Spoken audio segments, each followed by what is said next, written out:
À tous les enseignants de Côte d'Ivoire, militants, sympathisants, non syndiqués, les Judas et consorts, je salue tout le monde.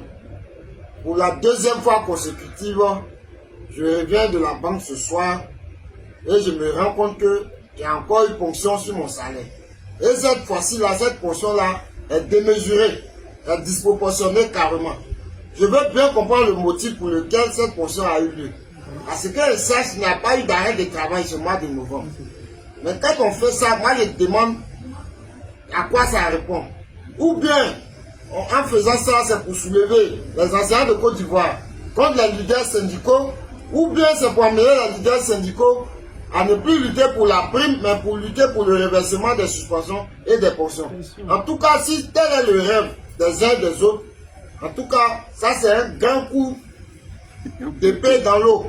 C'est un grand coup d'épée dans l'eau parce que rien ni personne ne saurait distraire les enseignants de Côte d'Ivoire dans cette conquête des primes trimestrielles consistantes et conséquentes. Parce qu'on ne peut pas concevoir que voilà une corporation qui va passer toute sa vie dans la pauvreté, la misère. Non, pour mourir malheureux, ou même avoir une sépulture digne, c'est tout un problème. Ça ne peut pas se passer comme ça. Tout ce que nous demandons est légitime et noble. Ce n'est pas cher payé. 440 milliards de francs CFA par an, ce n'est pas cher payé par rapport à ce que des gens détournent dans ce pays-là.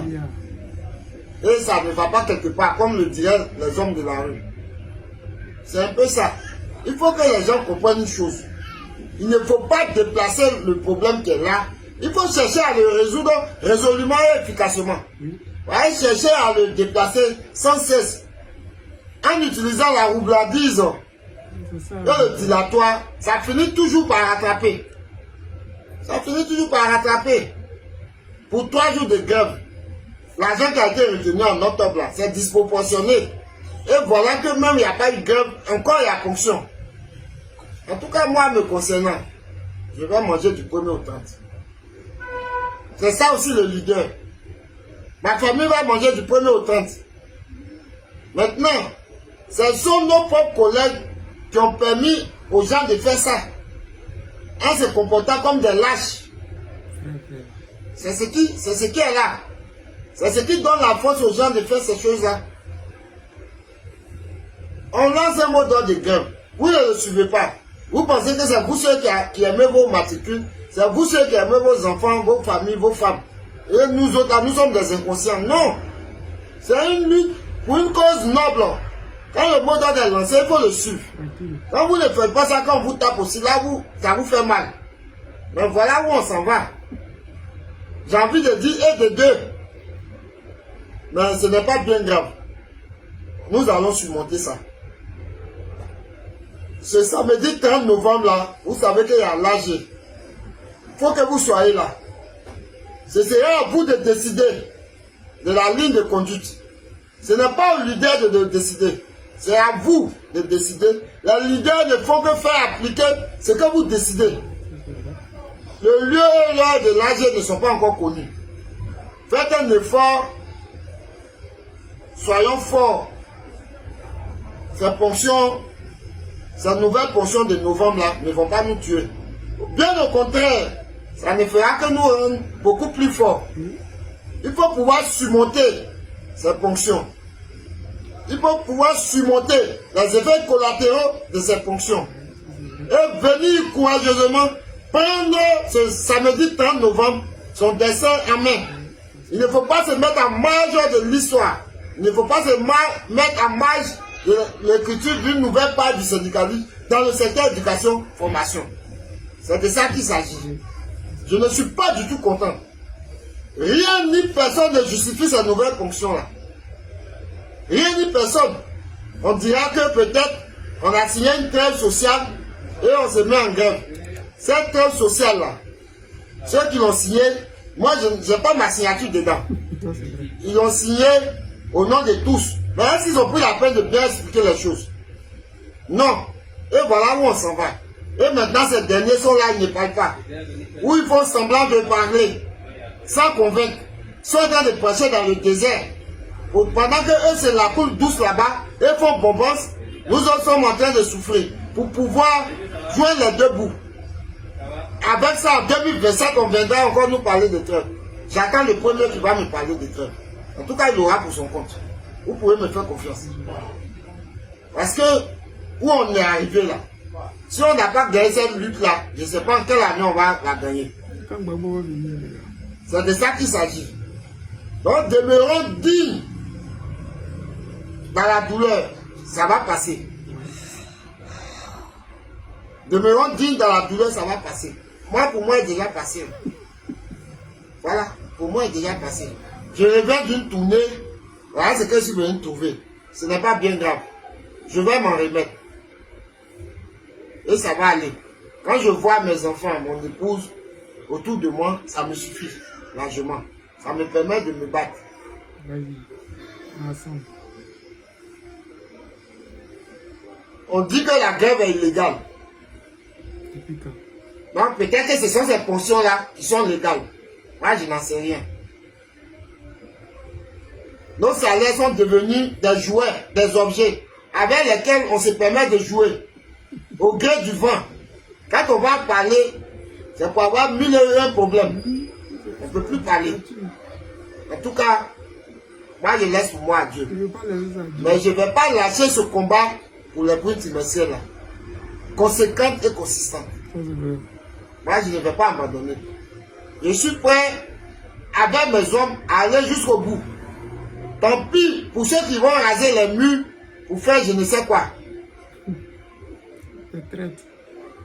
Je ne vais pas trop parler au risque de me méprendre et de me créer d'autres problèmes. Je m'arrête là.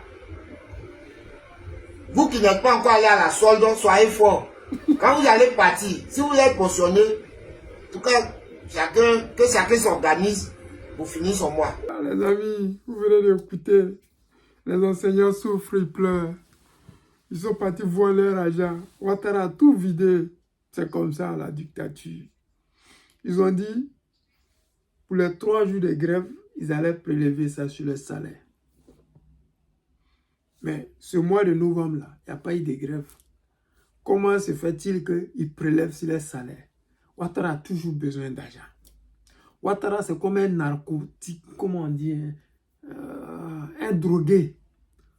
En russe, c'est narcomane. Tu vois un peu? Ouattara, c'est un narcomane. C'est quelqu'un qui a toujours besoin d'argent pour acheter sa drogue forte, là. Donc, pour lui, là, partout où il peut rentrer pour racketter les gens, pour prendre l'argent, là, il est prêt à rentrer là-bas pour aller racketter. Donc, quand il a une petite opportunité de racketter les Ivoiriens, il ne s'en prive même pas.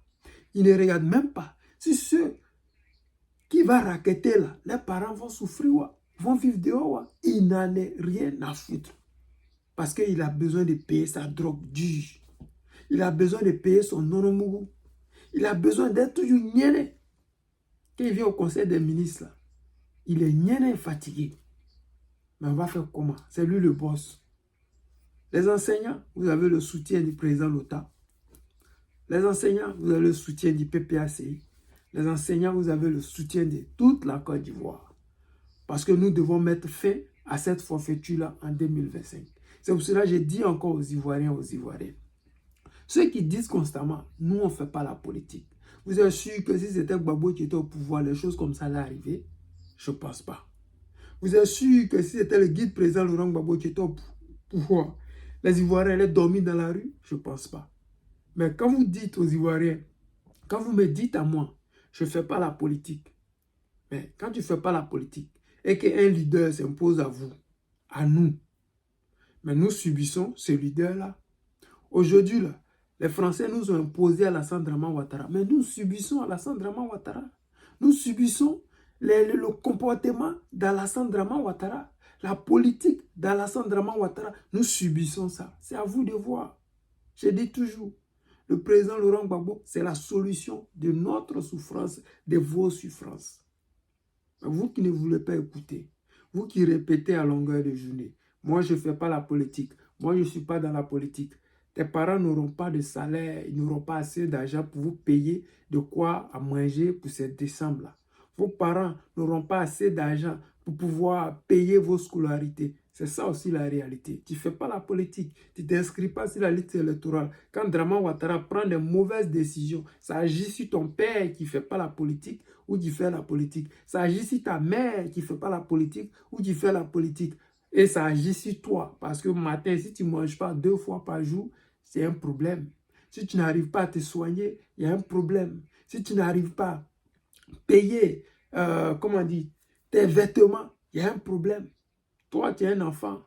D'après toi, tu as 18 ans, mais tu n'es pas intéressé par la politique. Tu préfères aller rouler tes fesses sur TikTok pour que les gens te voient. Vous allez lire la solution, c'est Gbagbo Laurent. 2025, Gbagbo président ou rien. Gbagbo sera candidat et sera président en bris. Que Ouattara veuille ou pas, que la France veuille ou pas, nous, on va l'imposer. C'est comme ça, pour que les Ivoiriens sortent de cette merde-là.